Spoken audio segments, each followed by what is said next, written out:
Welcome, everybody, to today's podcast, the Ward's Way podcast. And today I'm here with Jim Naugle, who is owner and president of Lauderdale Boatyard. Thank you for coming today. Thanks for having me.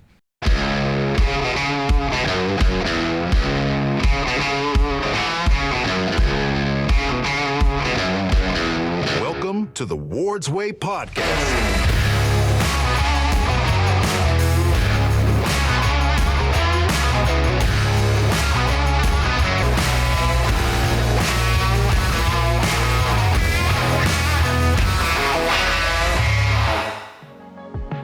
You were mayor during Wilma. Yes, and I lost my roof.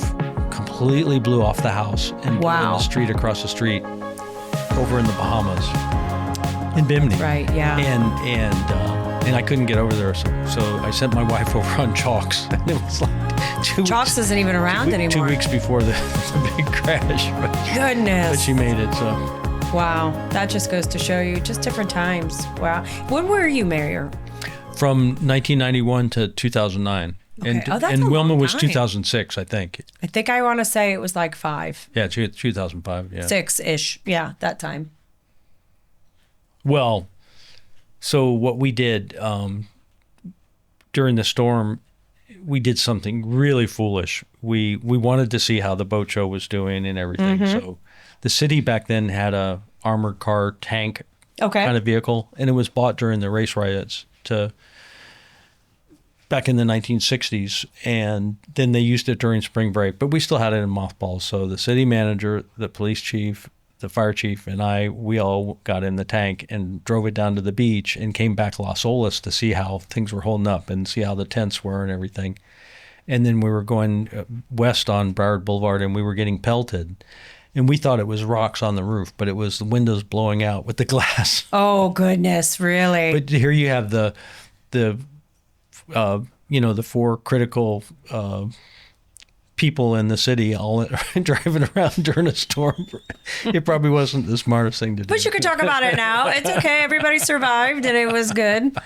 So we're just going to keep talking, and then I'll go back and do an intro later if need be. But so I do find that interesting. I know that's when I believe around the time when I first met you was during your mayorship.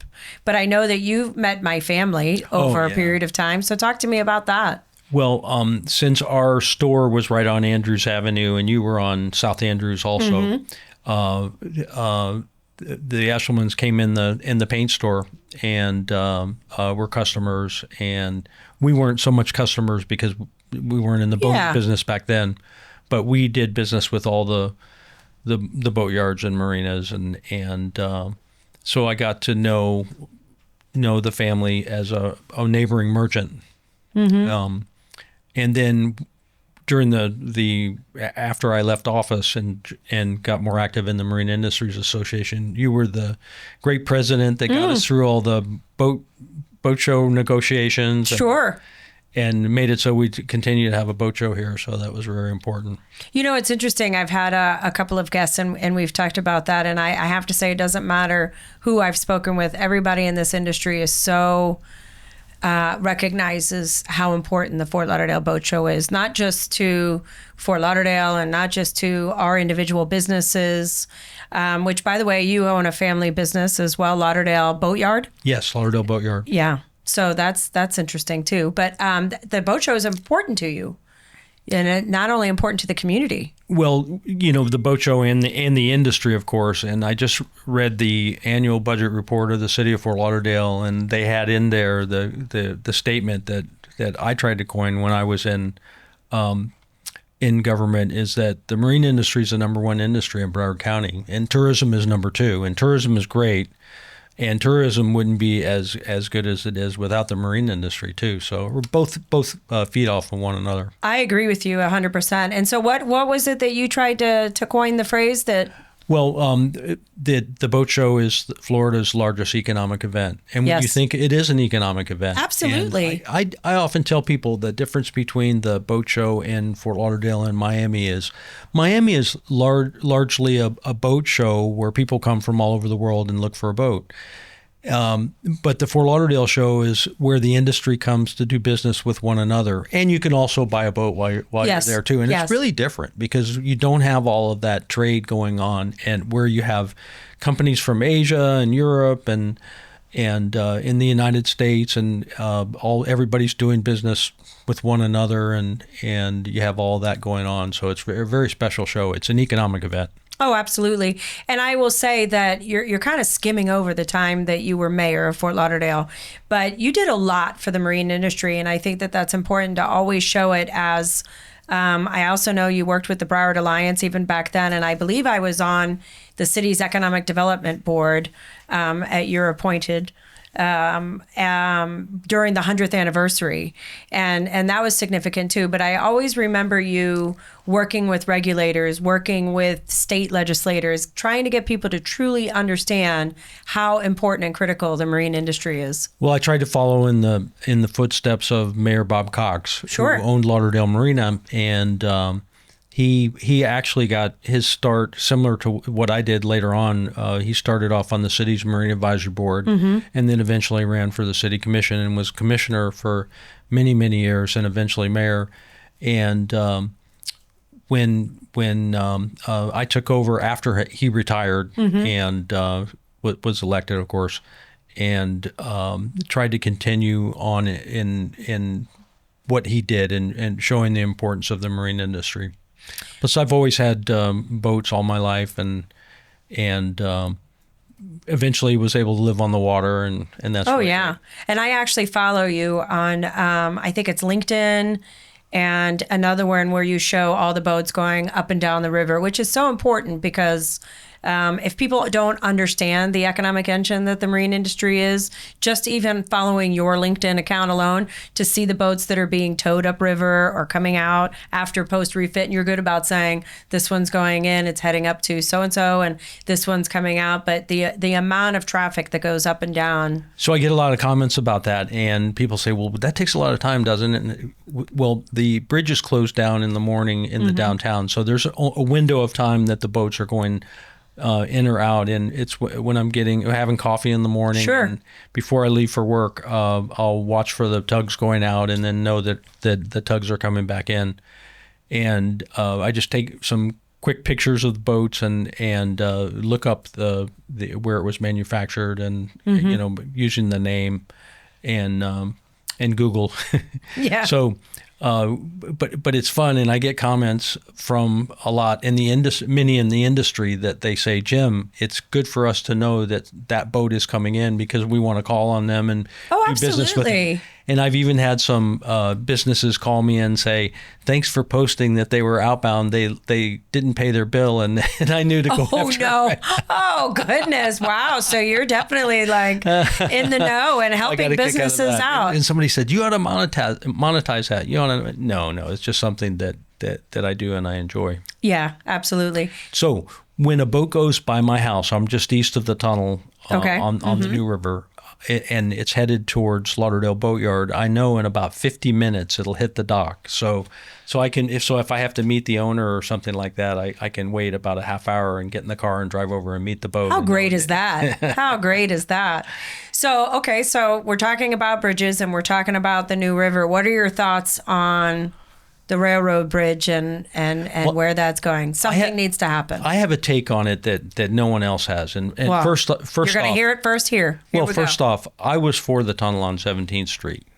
You were? Yes. Because definitely. I used you as an example of, you're the one that told me the story that imagine had that been a tunnel, what we would have missed out on. Well, and that's what I learned from listening to the public. They told us that they didn't want to be in a tunnel. They wanted to see the beautiful view from the bridge, and it seemed like such a minor thing. But we finally listened to them, and we went for the bridge. And Bob Cox had an expression. He wanted the tunnel very badly, and he said, "Our grandchildren will turn our pictures to the wall if we vote for the bridge." Because the tunnel was going to be all and end all, but the beautiful view you have. It's amazing. For visitors coming from the airport, going to the beach. And now you go over 17th Street Causeway and you look to the north and you see the beautiful homes, and then you look to the south and you see the cruise ships, and look ahead and you see the ocean. What a valuable marketing tool for our community. I agree. So even if the bridge cost more through downtown Fort Lauderdale, imagine on Brightline, which a lot of people think it's just being built to get people from Miami to Disney. And you have all these visitors going through a tunnel in downtown Fort Lauderdale, and they never see the beauty of our city. No. So by having the high-level bridge, the passengers on the train are going to go by and they say, wow, what a beautiful city. You have all the condominiums, you have the neighborhoods over here. And it's cohesive, everybody's working together. And it would be free marketing for us. And they're going to say, you know, we saw that beautiful waterfront city on our way here, on our way to Disney. Let's stop back there. Sure. Let's visit that city sometime. So I think if everything were equal, I'd be for the bridge. And it's not going to hurt the community. It's much more practical. It'll probably be 1/3 the cost. But I think the real reason to do it is the marketing of Fort Lauderdale. Well, I agree. And like I said, I remember you telling me that, can you imagine the 17th Street Bridge being a tunnel and missing out on that. And missing out. And you're right. You do. You can see the inlet. You can May see. Simmons had her real estate office. May Simmons had her real estate office in those pink buildings on 17th Street Causeway. Pink and City. she was the big leader in the movement against the tunnel. And we kind of rolled our eyes and, oh, those bridge people and everything. But we listened to them, and finally we did it. And I think Clay Shaw was disappointed because he got us the funding. It cost tunnels cost a lot more. Later on, Clay lamented that they named the bridge after him, and every time the bridge was working, they'd say the 17th Street Causeway, and every time the bridge was broken down, they'd call it the Clay Shaw Bridge. Well, I remember He laughed about him that. speaking and saying, you know, I can't believe they named it after me, and I'm not dead. Normally, you have to be dead to have a bridge named after me, and I actually think it was you who countered and said, but you've done so much for us here in South Florida, we have to. But I do remember that. He was a funny guy. That is interesting. So I would say that the marine industry has changed so much. We both have been talking about our family businesses, our families being down here. What else do you see as a challenge to the marine industry as we kind of grow and move forward? If you were the mayor today, what would you be doing? I would be on the doorstep of the county commission, getting them to build a very large marina for boats over 200 feet. They're located right in front of the convention center. Excellent. We need that large dockage. Pier 66 is helping out. I agree. The dredging project that we had, we were able to get bigger boats to Bahia, but it would really be great to have that convention center anchor a mega yacht marina there. Do you think that that's at all on the plate, or is that something that maybe I'm optimistic that possibly it could happen. Is the association, because you're still actively you're on the executive committee? No, I'm not anymore. But you're not anymore. I know they've taken that position in the past, and good, and hopefully they will. Okay, so you're not a part of the Marine Industries Association. What's next for Jim? Well, running the boatyard keeps That's me busy. a lot. My daughter's in law school, so we'll get her through law school. There you go. And then more recently, we bought a farm. You bought a farm? Yes. Wow. We bought the farm. Where is the farm? It's halfway between Immokalee and Everglades City. Okay. So it hugs the Big Cypress Swamp and the Fakahatchee And what Strand. made you do that? I wanted some open space, and probably like Greg Poulos, I like to target practice. Okay. Have a place.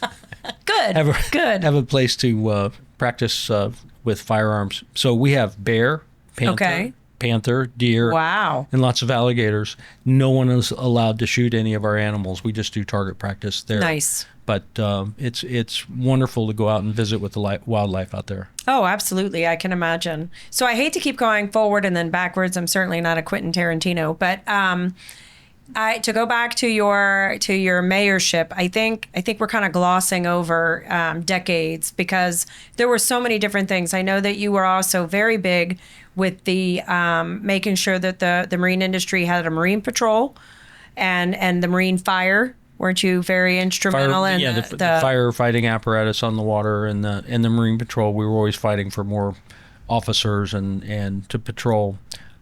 Safety is always a big concern. But in the future, we really need to make sure that we can accommodate all the boats that are coming here, and the boats are changing. I agree.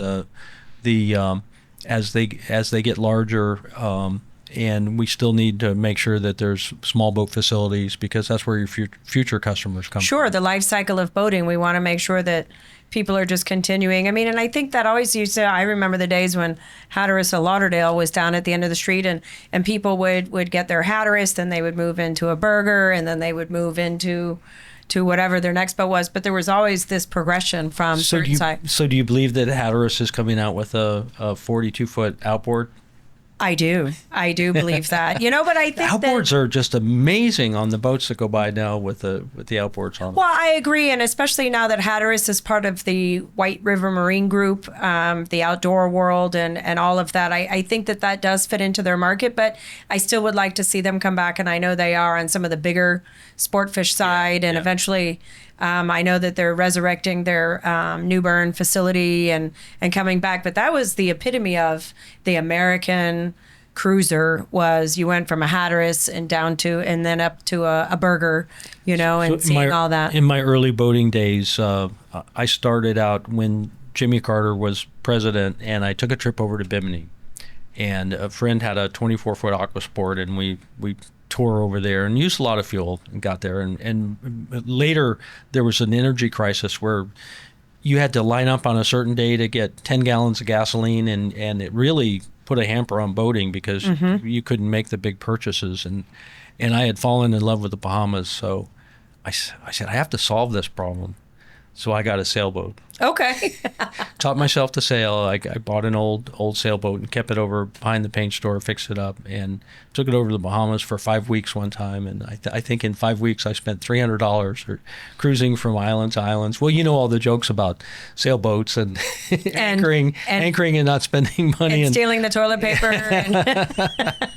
But I remember going through the inlet, and sometimes those big old the strikers and the Hatteras throw the big wakes. But I said back then that I'd like to have one someday. So we were able during my boating career to have two Hatterases, a 36 and a 52, and we really enjoyed them. They were very high quality. And you don't have them anymore? No, my wife and daughter wanted to get a go fast boat. Okay. So we got a Sea Hunter with 3. Because you're still going to the Bahamas? But yeah.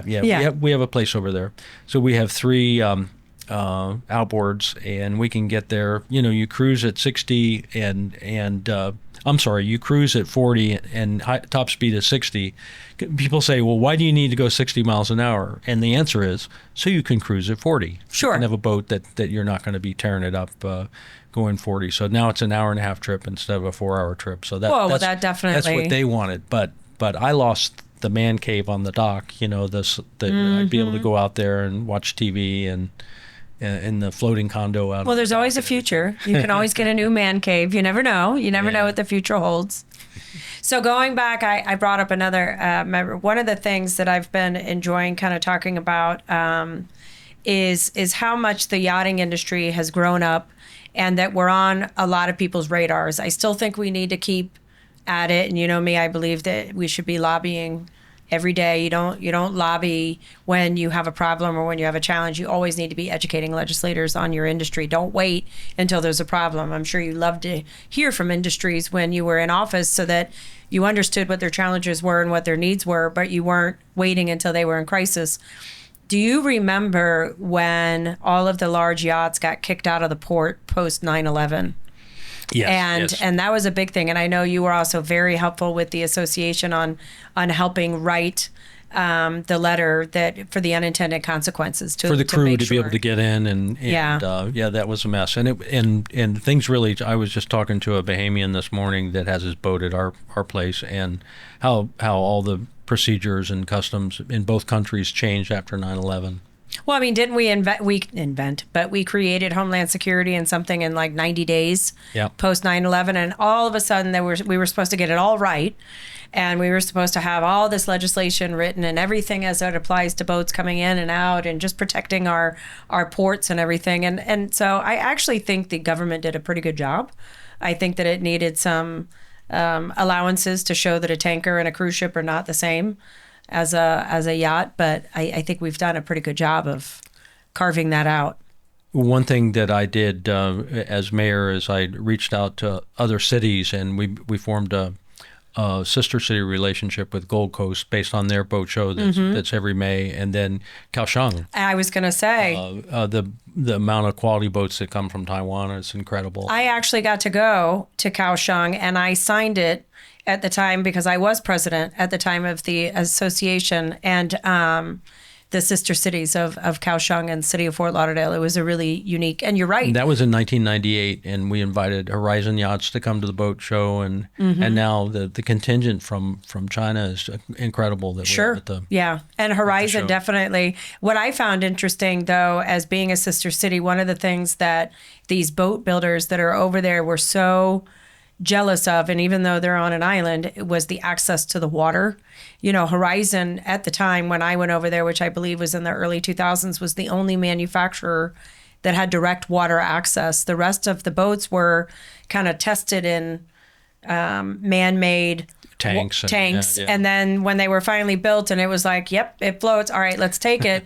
And obviously they did. And they've been very successful in building a lot of boats. But just to have that water access, I remember speaking to even people at Horizon, and they're like, don't take, you guys take that for granted, the amount of water access you have here for commercial and for boating. And I think that's turned out pretty well here in Fort Lauderdale when you think of the passion that Dr. Passon had expanding Lauderdale Marine Center and making sure that stayed zoned for industrial and it didn't end up a big condo complex. And now Bradford is doing just a wonderful job expanding. And yeah, I'm looking forward to that. That's an incredible.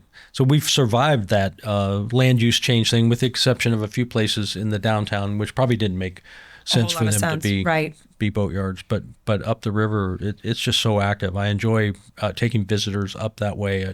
When we get a new Coast Guard commander, we take them up the river and show them and they said, I had no idea that there was this much industry up there. And do you still do it like on the water taxi, or do you take them on a sometimes Phil at the MISF will ask, hey, is your boat available? Can you take it up or something like that? So I think that that you should definitely have a man cave boat that's available to do waterway cruises and educate. Well, I also think that we need to try to get the charter of Fort Lauderdale changed, requiring that whoever serves as mayor has a boat.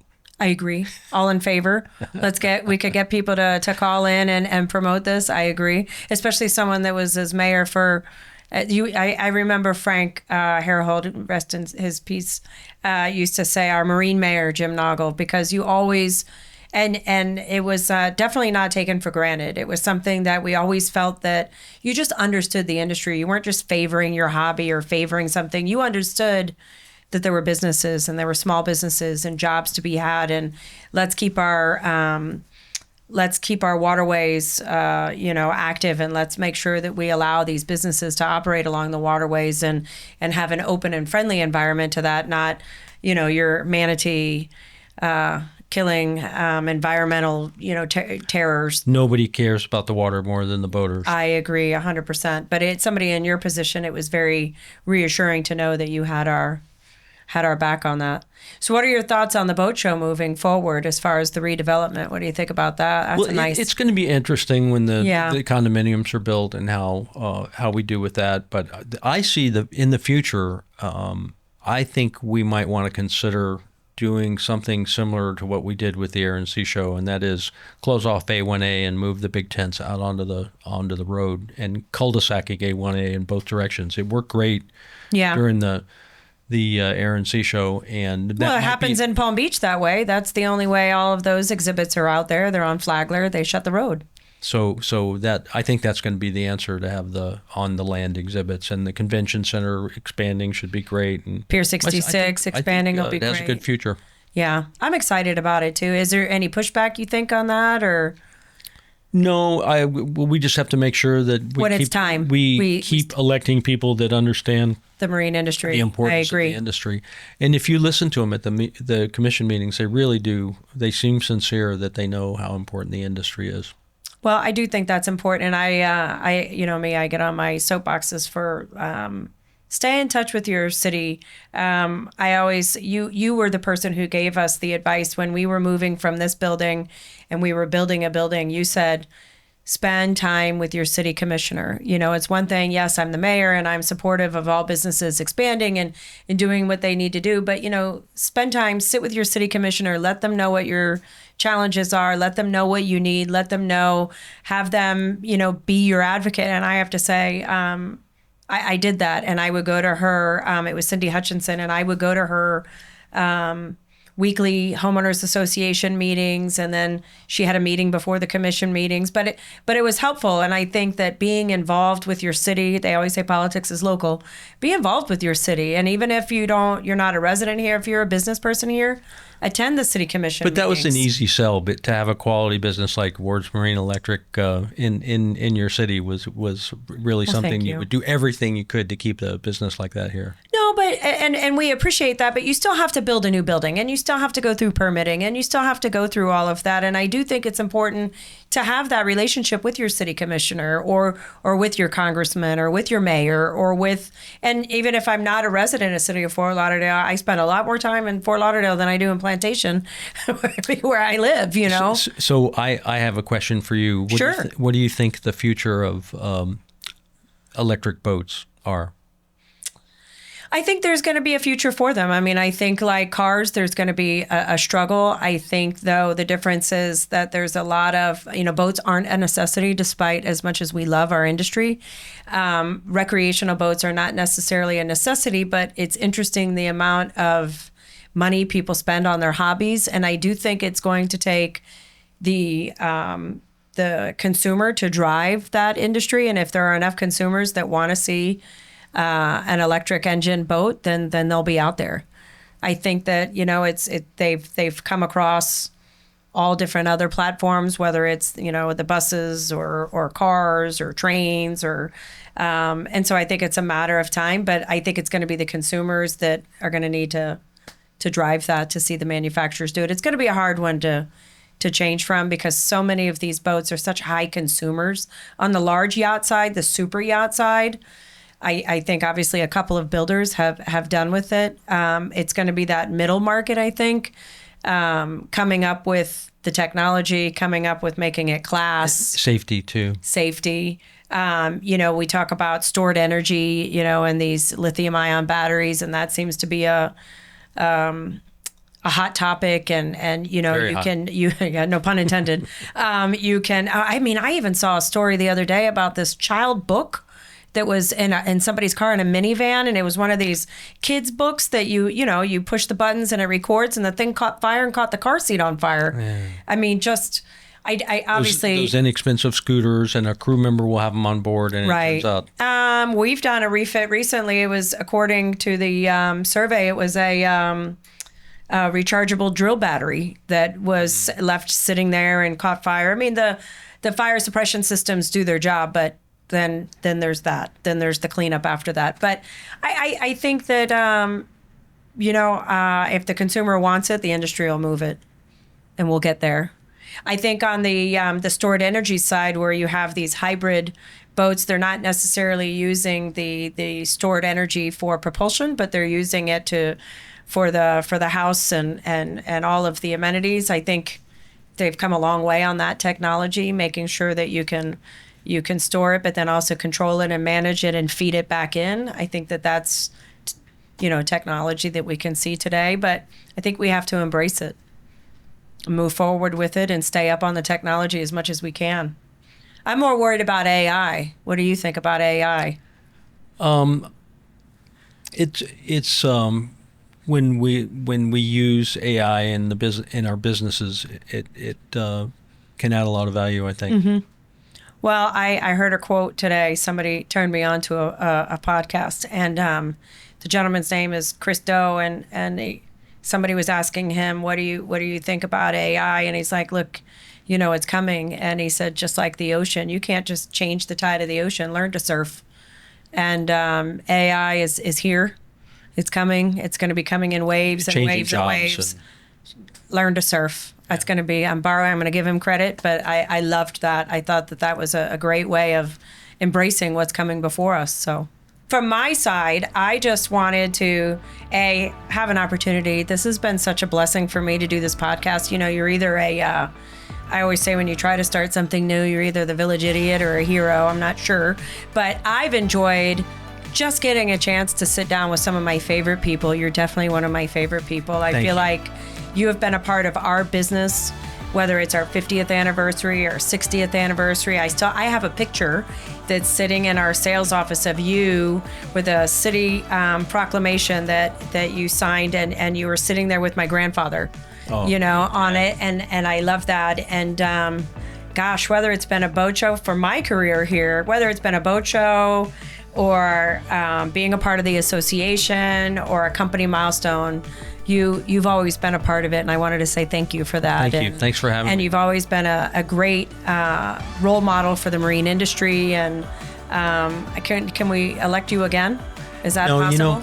It was a wonderful. It was probably the best job you can imagine. And one of the people say, well, what was the best thing about being the mayor? Is that the inbox was constantly changing. There was new challenges every day. I can imagine. Something new would come up, and you would learn about so many things, whether it's going on a nuclear submarine or understanding the sewer plant or, sure. But I can imagine. Law enforcement issues, lobbying in Washington. Marine patrol. But it was just so stimulating. But when it was over, it was time to make some money and make a living, and that's worked out real well. So.